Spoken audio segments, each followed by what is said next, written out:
Bonjour. Dans la vie agricole, nous avons vu souvent des scènes où des promoteurs ou encore des promoteurs agricoles ou encore des planteurs se sont sentis obligés parfois d'éliminer carrément une culture au détriment d'une autre culture. Après plusieurs années d'efforts, plusieurs années de travaux effectués sur cette plantation, des investissements effectués sur une plantation, on s'est senti parfois obligé d'éliminer cette culture ou encore de diminuer la culture pour une autre culture, tout simplement parce qu'on est confronté à un certain nombre de situations, à un certain nombre de problèmes. Parfois on regarde, on voit que ce qu'on attendait de la culture n'est pas cela et du coup on se sent obligé carrément d'éliminer cette culture pour planter une autre culture. Et pour moi, c'est une peine perdue dans la mesure où nous avons vraiment dépensé beaucoup de temps, beaucoup d'énergie, mettre tout ce que nous avons à notre pouvoir pour pouvoir mettre en place une culture et se sentir obligé par la suite d'éliminer carrément cette culture pour une autre culture.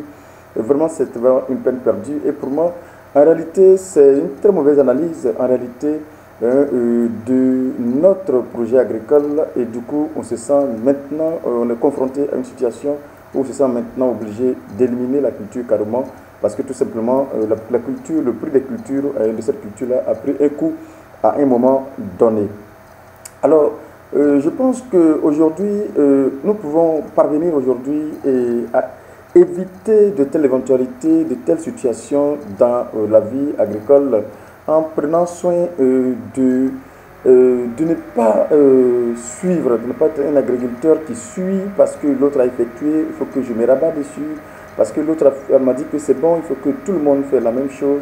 Et je pense que c'est l'ensemble de toutes ces choses-là qui ont amené certaines fois des personnes qui avaient planté des palmiers à vouloir venir dans le VA et de certaines personnes qui étaient dans le VA à vouloir partir dans le palmier.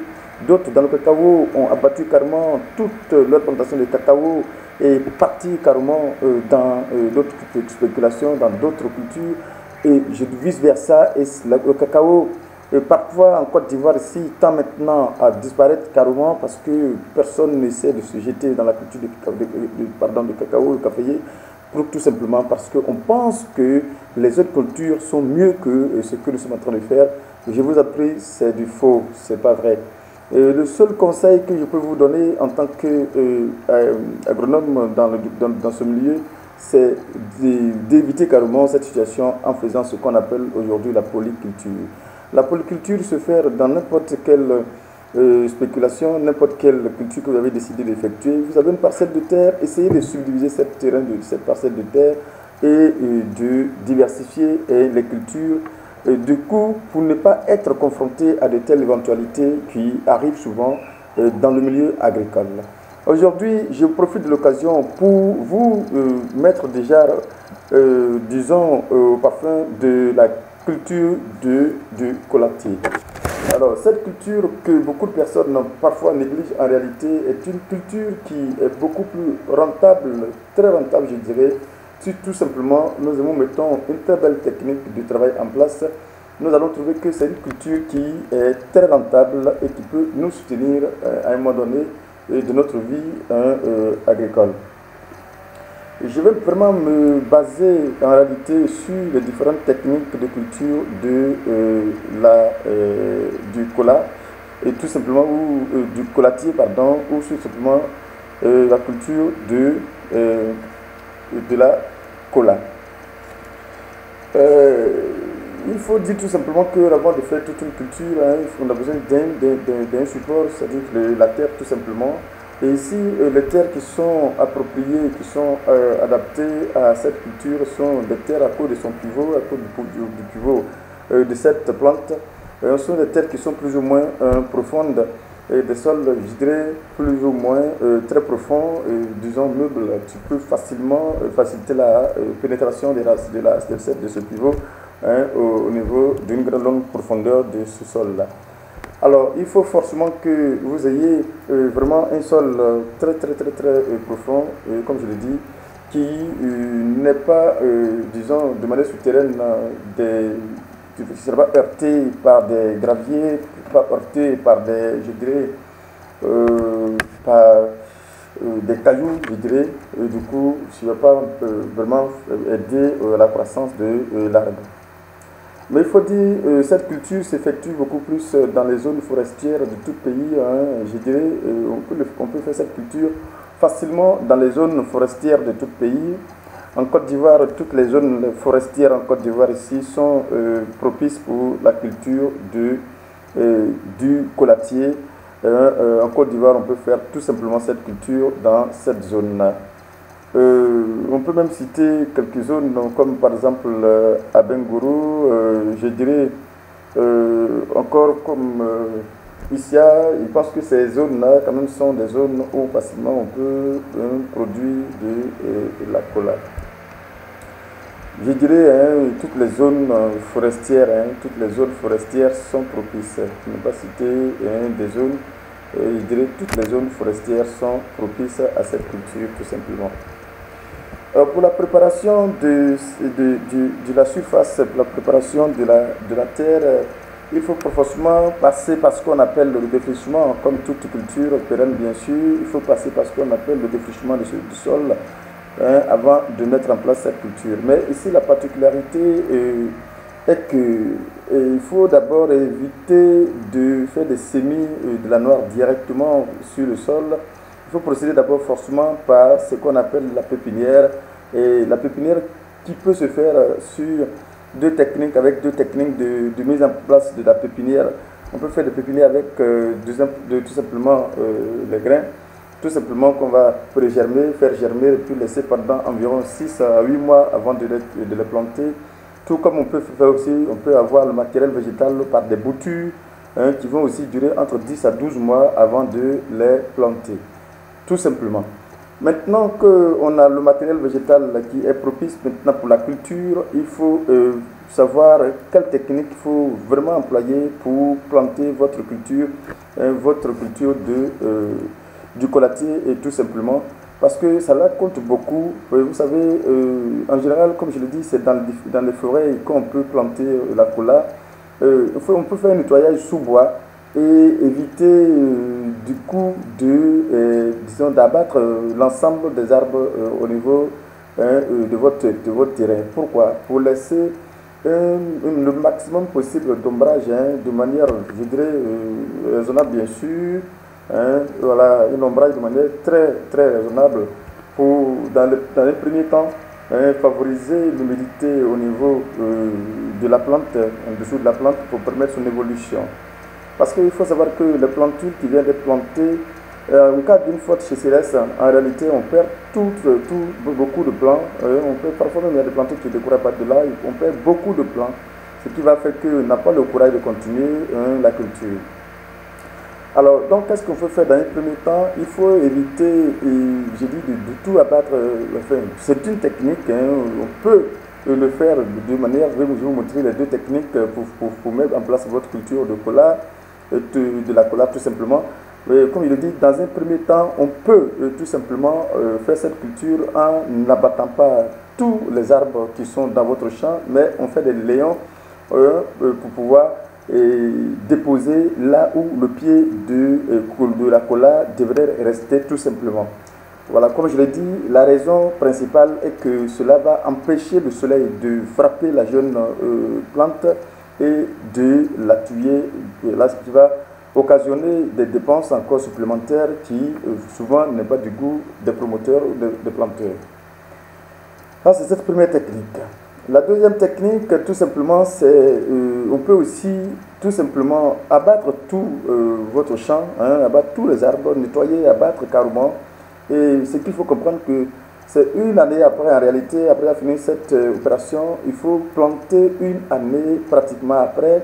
Il faut laisser encore, à cause des recrues, il faut laisser tout simplement la plante, disons, les herbes repousser avant de venir maintenant planter votre cola, votre plant de cola. Pourquoi? Et on fera la même technique après ces recrues-là. On va rentrer, on va faire des layons à raison de 1,50 m de longueur, tout simplement. Ce que moi je peux appeler des ouvertures de lignes, tout simplement. Voilà, ces léons-là, c'est dans ces léons, maintenant nous allons planter une autre culture, un autre plan de cola tout simplement. Pourquoi? Parce qu'il faut, comme je l'ai dit, il faut donner la possibilité à la plante de recevoir d'ombrage, le plus grand ombrage possible pour favoriser son évolution, pour donner de l'humidité en dessous de la plante, pour favoriser sa croissance, pour favoriser son développement. Et c'est pourquoi, lorsque on a tout abattu au niveau de notre champ, il faut rapidement planter ou bien associer à la culture de la cola, je dirais des plants de bananes, des bananes, la banane plantain. Et il faut planter dans les léons, dans ces léons-là, il faut planter, je pense que le maximum possible de plants de bananes pour favoriser une sorte d'ombrage qui va vraiment couvrir tous les plants de cola que vous venez de planter, ce qui va favoriser son développement, ce qui va donner de l'humidité, qui va favoriser son développement. Et vous comprenez qu'en général, les zones où il y a une forte, je dirais une longue saison sèche, cela pose suffisamment de problèmes qui découragent le plus souvent les promoteurs. Parce que quand cette sécheresse arrive, si vous n'êtes pas courageux, quand vous partez dans votre champ, vous allez voir des choses vraiment désagréables. Et ça, vraiment, il faut être courageux pour continuer le parcours. Parce que quand on sait aussi également qu'on est obligé de reprendre tout à zéro, en tout cas, il faut avoir des armes nécessaires mentalement pour pouvoir mener ce combat jusqu'au bout. Cela n'est pas dit que cette culture est difficile à effectuer, mais seulement il faut mettre les précautions nécessaires en place avant de se lancer. C'est très important. Je peux dire, tout ce qui nous arrive, j'ai toujours l'habitude de le dire, tout ce qui nous arrive en agriculture, tous les échecs que nous avons en agriculture n'ont pour origine que la base négligée et les étapes négligées, tout simplement. Vous savez, je sais que, je connais un peu la zone où je travaille, je sais qu'il y aura une forte sécheresse à un moment donné de l'année. Et voici les précautions qu'il faut prendre. On me dit un pied de tomate, je dirais un pied de colatier, pardon, un pied de banane, de bananier aussi également. Je ne sais pas ce qui m'empêche effectivement de prendre le temps de mettre tous ces trucs-là en place avant de faire mon travail. Rien ne m'empêche de le faire. Parfois, on pense qu'on gagne du temps en empiétant sur les étapes qu'on nous dit de faire. Mais on perd excessivement du temps, tout simplement parce que le fait de ne pas faire la chose au moment donné, ça nous ramène encore au point de départ, ce qui fait pour moi une énorme perte de temps inutile qu'on peut bien éviter. Ah oui, ce sont des choses qu'on peut éviter, que nous reprenons à tout moment, surtout en agriculture. On ne prend pas soin d'aller au pas des caméléons, on ne prend pas soin de faire les choses étape par étape. On prend soin de voir l'objectif que nous voulons atteindre et nous voulons coûte que coûte atteindre ça maintenant. On ne sait pas que c'est en posant les pieds à pas de caméléon qu'on arrive facilement et tranquillement à bon port. Alors, je pense que une fois ces deux techniques de travail, disons de planting ou bien de mise en place de la cola connues, on a maintenant tranquillement, pour moi, on a planté notre colatier tranquillement et voilà, on va maintenant attendre son évolution, on va maintenant attendre sa croissance tout simplement. Mais on ne peut pas s'asseoir tout simplement pour attendre, pour regarder que cela vient croître tout simplement. Non, il faut quand même veiller à ce que vous puissiez quand même entretenir votre champ pour favoriser maintenant l'évolution normale. Alors, avant même de planter, il y a quand même quelques étapes qu'il faut. Je vous ai parlé du matériel végétal qu'on peut d'abord nous-mêmes effectuer. Je vous ai dit que le matériel végétal, on peut l'obtenir en faisant des pépinières tout simplement avec la noix de cola, tout simplement.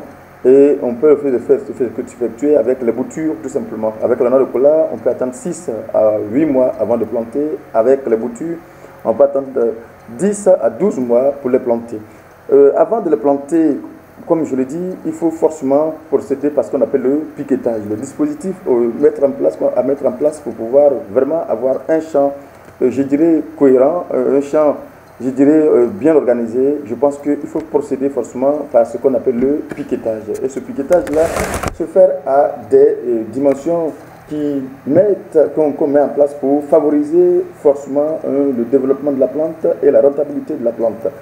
Tout ce que on vous dit d'effectuer, c'est pour seule raison de favoriser votre rendement dans le futur et le développement, la mise en place dans les conditions idoines de la plante pour son développement tout simplement. Et c'est pourquoi il faut mettre ce dispositif de 8 x 8, c'est-à-dire qu'on fait un piquetage de 8 x 8 par endroit, tout simplement pour pouvoir planter notre plant de cola. Ce dispositif va nous donner une densité qui va être de 156 pieds à l'hectare, tout simplement. Avec ce dispositif de 8 x 8, nous avons une densité de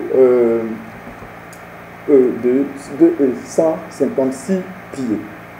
Alors, une fois qu'on a piqueté, c'est-à-dire on a déterminé l'endroit précis où nous allons déposer notre culture, notre pied de cola, de colatier tout simplement, on va maintenant procéder à ce qu'on appelle les trouaisons. Les trouaisons consistent à faire des trous à l'endroit où se trouve le piquet pour pouvoir maintenant enterrer je dirais, le plant de colatier.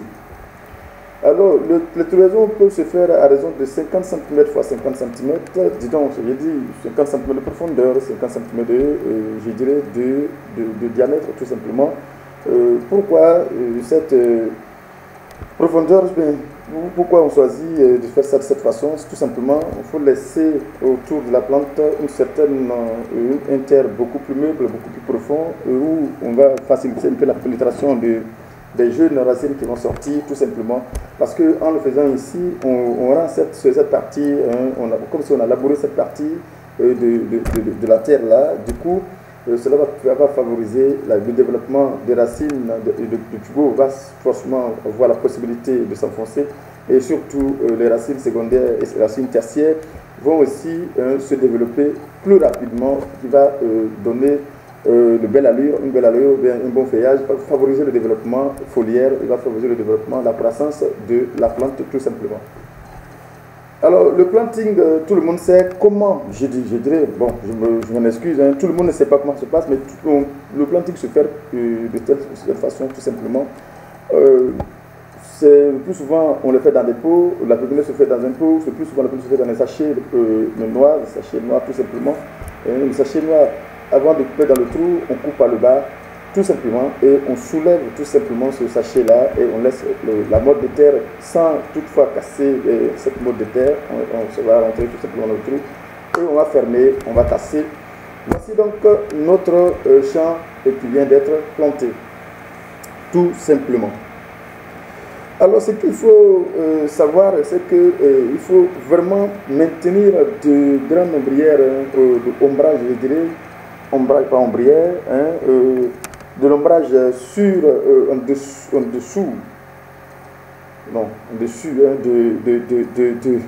de jeunes plants, tout simplement, pour dans les 3 à 4 premiers mois, 4 premières années de la vie de croissance de cette plante-là. Pourquoi? Comme je l'ai dit, pour favoriser le développement de cette plante, pour favoriser sa croissance, pour éviter que les fortes sécheresses viennent facilement toucher votre culture. Et c'est pourquoi il faut maintenir de l'ombrage en dessous de cette culture. Alors, ce qu'il faut savoir aussi, si on a abattu, je vous ai dit qu'il faut forcément mettre ce que j'appelle les cultures associées dans cette plantation-là. Parce qu'il y a une culture associée, la culture de la banane plantain tout simplement, qui est aussi une source de revenus vraiment considérable, qui va vous aider à réaliser facilement votre culture, qui va vous aider à réaliser votre champ. Alors, il faut aussi passer maintenant à ce qu'on appelle le désherbage. Il faut quand même désherber dans les layons, parce que je vous ai dit que c'est dans les layons qu'il faut procéder. Les herbes qui sont dans les interlignes, je pense que dans un premier temps, il faut les laisser tranquillement, ou encore faire d'autres cultures ouvrières dedans, comme le maïs tout simplement dans les interlignes. Mais sinon, à défaut, laisse-les, mais prends ton temps à désherber dans les layons parce que l'ombrage va favoriser, je dirais, toujours la croissance de cette plante-là et va diminuer le taux de mortalité de vos différents pieds. C'est très important de considérer tout ce que nous vous disons parce que je pense que c'est l'ensemble de tous ces conseils-là qui va vous permettre non seulement d'éviter de faire d'énormes pertes dans les débuts qui découragent plus d'un et surtout de favoriser aussi, disons, la croissance rapide et la mise en place très rapidement de vos cultures tout simplement. Et après avoir fini de faire tous ces travaux, il faut aussi penser à faire des remplaçants. Les remplaçants comptent beaucoup parce que cela va créer une sorte d'homogénéité au niveau de votre plantation. Parce que lorsque vous ne procédez pas très rapidement au remplaçant, il va laisser des trous. Je vous ai dit, 1 hectare de cola, de plantation de cola, te fait 156 pieds. Moins 1, ça ne fait pas 156, ça ne fait plus 1 hectare. Moins 2 pieds, ça ne fait plus 1 hectare. Mais vous avez défriché une surface d'1 hectare, je suis d'accord, mais tu n'as pas un champ d'1 hectare. Si tu perds 1%, 2%, 3%, 10%, 20%, tu n'as plus 1 hectare. Mais tu as une superficie d'1 hectare, mais pas 1 hectare de colatier. Pourquoi il est important pour moi de veiller à ce que tous les plants puissent être sur votre plantation. Alors, donc, je pense qu'on a quand même parlé de tout ce qu'il faut pour pouvoir mettre en place votre champ, tout simplement. Voilà, on ne va pas trop approfondir cela. Voilà, pour plus d'informations, nous sommes à votre disposition. On peut vraiment vous aider à pouvoir vraiment mettre en place tout ce que vous avez, tous vos projets. Voilà, on peut vous aider. Je pense que la vidéo va être très longue. Si on veut vraiment développer, on veut vraiment entrer en profondeur, la vidéo sera très longue. On ne peut pas tout développer, on ne peut pas tout dire dans cette vidéo, mais seulement nous sommes à votre disposition.